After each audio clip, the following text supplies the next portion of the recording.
जी mummy, आपने बुलाया? तुमसे किसने कहा था उमर को छोड़कर पार्टी में जाने को? क्यों? क्या मैं इस घर का फर्द नहीं हूँ? या फिर इस तकरीब में शामिल होने का मेरा कोई हक नहीं है तुम्हें हक। तुम इस घर का फर्द हो, इसीलिए तो यहाँ रहती हो तुम। लेकिन तुम्हें मोहतात रहना चाहिए, खास तौर पर मेहमानों के सामने अपना रिश्ता नहीं भूलना चाहिए तुम्हें। मैं जानना चाहती हूँ मम्मी कि आखिर मैंने ऐसा कौन सा जुर्म किया है जिससे आप मुझे मोहतात रहने का बोल रही हैं? आखिर कौन से रिश्ते की ताजीम भुला दी है मैंने? तुम बेवा हो, इस बात को क्यों भूल जाती हो? बेवा के लिए अल्लाह पाक ने इद्दत रखी जो कि मैंने पूरी की है। लेकिन क्या मैं सारी जिंदगी दुनिया से कट कर गुजार दूं? ये कहाँ लिखा है? हाँ हाँ, तुम ऐसा क्यों करोगी? क्योंकि तुम्हें तो अपने लिए शौहर की तलाश है, वो भी इस घर में। मैंने ऐसा कभी नहीं सोचा, इसलिए बेहतर होगा कि आइंदा इस तरह की घटिया गुफ्तगू मत करो, वरना मुझसे बुरा कोई नहीं होगा, समझी तुम? अरे अरे, मेरे सामने मेरी बेटी को धमकियां दे रही हो? एक तो चोरी, ऊपर से सीना जोरी। देख रही है बाजी, देख रही है इसकी हरकतें। सब देख ही रहे ना खामोशी से, तो फिर आप अपनी बेटी से भी कहिए कि खामोश रहने की आदत डाले और दूसरों की किरदार कशी ना करे, वरना इसके खुद के लिए बुरा होगा। बाजी, ये धमकियां दे रही है, समझती क्या है खुद को?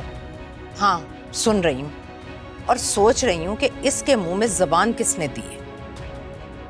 तुम्हारी शय पर आज ये लड़की हमारे मुंह को आ रही है अफान। ये मत भूलें कि मैं भी एक इज्जतदार घर से आई हूँ। मुझे मेरे माँ बाप ने बड़े छोटे की इज्जत करनी सिखाई है, और अगर कोई आपके साथ गलत करे तो अपने हक के लिए भी बोलना सिखाया है उन्होंने। मम्मी, एनी भाभी का हक बनता है कि वो अपने हक के लिए, अपने दिफा के लिए आवाज उठाए और आयमा से बोले उस सबके सामने, भाभी से माफी मांगे, वो भी अभी।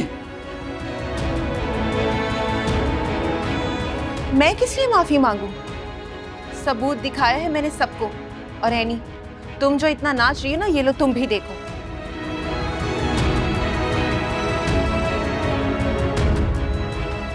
तुम्हें शर्म नहीं आती आयमा?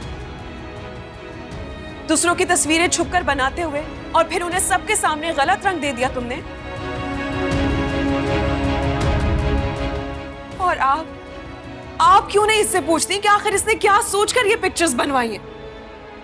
और वो भी उस वक्त जब मैं गिर रही थी।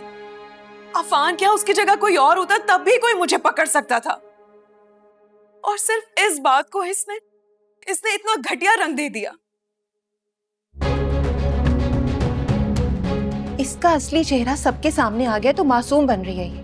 सब जानते हैं तुम्हारी असली हकीकत। अपना मुंह बंद रखो आयमा। अगर मेरे किरदार पर उंगली उठाई ना तो मुझसे बुरा कोई नहीं होगा। मैं अपने किरदार पर किसी भी किस्म की कोई तोहमत बर्दाश्त नहीं करूंगी, और ये बात सब सुन ले। खत्म करो इस झगड़े को, अब कोई कुछ नहीं बोलेगा, बस। मैं उमर को लेके बाबा के घर जाना चाहती हूँ अभी। तुम कहीं नहीं जा रही हो, चुपचाप अपने कमरे में जाओ। सुना नहीं तुमने? मैं तुमसे कह रही हूं अपने कमरे में जाओ। और घर को छोड़कर जाने का इतना ही शौक है तो ठीक है जाओ, लेकिन उमर को छोड़कर। वो मेरा पोता है और यहां से कहीं नहीं जाएगा वो।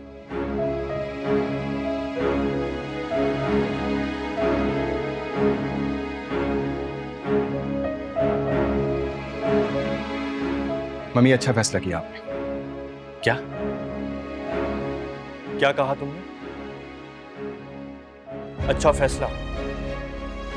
मम्मी, यह अच्छा फैसला तब होता जब आयमा को इस बात पे तमाशा बनाने और एनी भाभी पे इल्जाम लगाने पे सजा दी जाती।